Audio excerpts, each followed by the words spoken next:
What if I told you that the biggest problem most creators face isn't the algorithm? It isn't AI, it isn't competition, and it isn't even monetization. It's that they're building content without building a business around it. And that's why so many talented creators end up exhausted, frustrated, dependent on platforms they don't control, and constantly wondering why success still feels unstable. Well, today I want to show you what changes when you stop operating like just a content creator and start thinking like a creator CEO. Because the goal really isn't more content, the goal is leverage.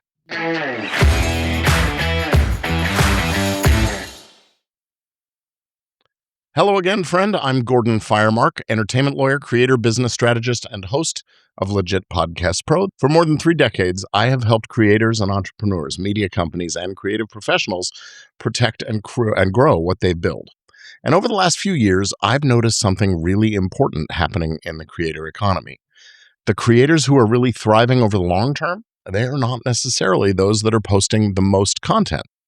No, they're the ones building businesses around the content. That distinction really matters. And today I want to unpack what that actually looks like. The shift in language, essentially, that we're talking about. Now, before we dive in, I want to briefly address something. Now, many of you may have heard me use the phrase modern media mogul. And honestly, I still love that idea. But I realized something important, and that is that not everybody wants to be a mogul. For some people, that word feels too big or too flashy or maybe even just disconnected from the kind of business and life that they actually want. And that is totally fair because this isn't really about becoming some giant celebrity media empire.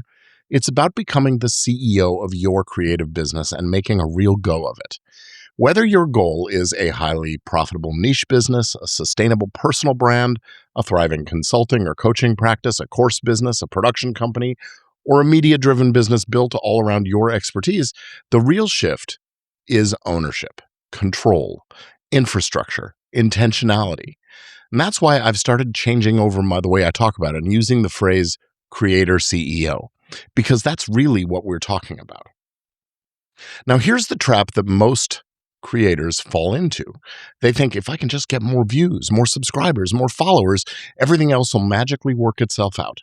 But platforms trained us to think that way because platforms benefit when creators stay on that treadmill. Keep on posting, keep on feeding the machine, keep chasing engagement. And to encourage all that behavior, platforms started offering creators tiny slices of their advertising revenue and showing them just enough about the algorithm and how it works to keep them interested. So it's all just enough to keep people hopeful. But here's the uncomfortable truth. Their ad revenue was never designed to make creators wealthy. It was designed to incentivize the creators to keep creating for the platform. That's why creators, even with huge audiences, can still feel pretty financially fragile because attention alone, well, it just isn't a business.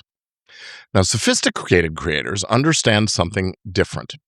They understand that content is not the destination, it's the entry point. Content is the top of the funnel, the trust builder, the attention mechanism. But the real business gets built behind the scenes. That's where email lists, communities, products, services, licensing, partnerships, memberships, consulting, events, intellectual property, as well as systems and automations and customer relationships all live. That's the machine. And once you understand this, everything changes. This part is really, really important. Followers are not assets. Subscribers, not assets. Likes and views are not assets. These are the access points, temporary access points. Assets are things that you own and control. Things like your brand, your trademarks, your customer data, your email list, your contracts, your systems, your intellectual property, of course, your reputation, audience relationships. All of those things can have enduring value. And this matters because platforms can change overnight. Algorithms shift. Accounts get suspended. Distribution changes. Excuse me. Monetization rules change. We've seen it happen over and over and over again.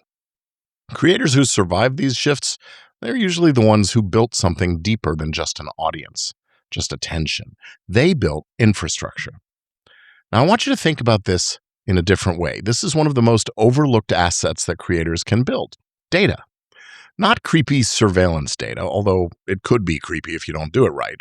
I'm talking about understanding your audience, your problems, their goals, their problems, what they buy, what they respond to, where they struggle, and what are the transformations, the life changes that they actually want. That information becomes incredibly valuable because once you understand your audience deeply, you can create better products, better offers, better messaging, better experiences, and stronger business. That's why smart creators work so hard to move their audiences off the platform and into ecosystems they own. Once creators make this shift, the businesses start looking very different.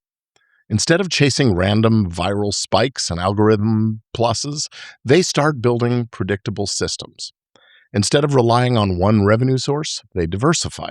Instead of trying to please algorithms, they focus on serving customers, clients, and communities. And instead of asking, how do I get more views? They start asking, how do I create more value? That's a completely different mindset. And honestly, it's usually a much healthier one too, because it reduces anxiety, it creates stability, and it gives creators far more control over their futures. Look at creators like Mr. Beast. Yeah, the content matters, but the real business is much bigger than YouTube videos. It's consumer products and brands and licensing, teams and systems and infrastructure. Walt Disney did this almost 100 years ago.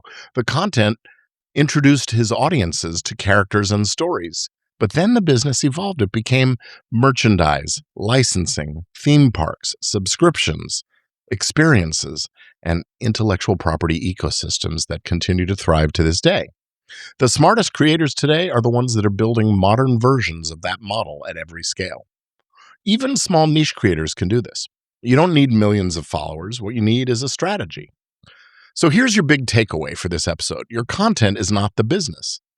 Your content powers the business, yes. And once you understand that, you stop building something fragile and start building something durable, powerful, scalable, something that you actually own. And honestly, that's exactly why I created the CEO Masterclass I want to tell you about now.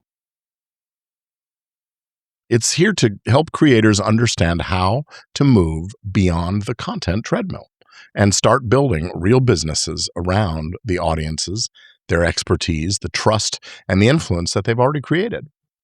If that sounds interesting to you, I'd love to invite you to join us, and you can learn more and register at gpf.link/CEO Masterclass. If this episode helps shift your perspective, do me a favor. Subscribe, share it with another creator, and leave a comment telling me what kind of business you actually want to build around your content. And until next time, stay legit. I'll see you soon.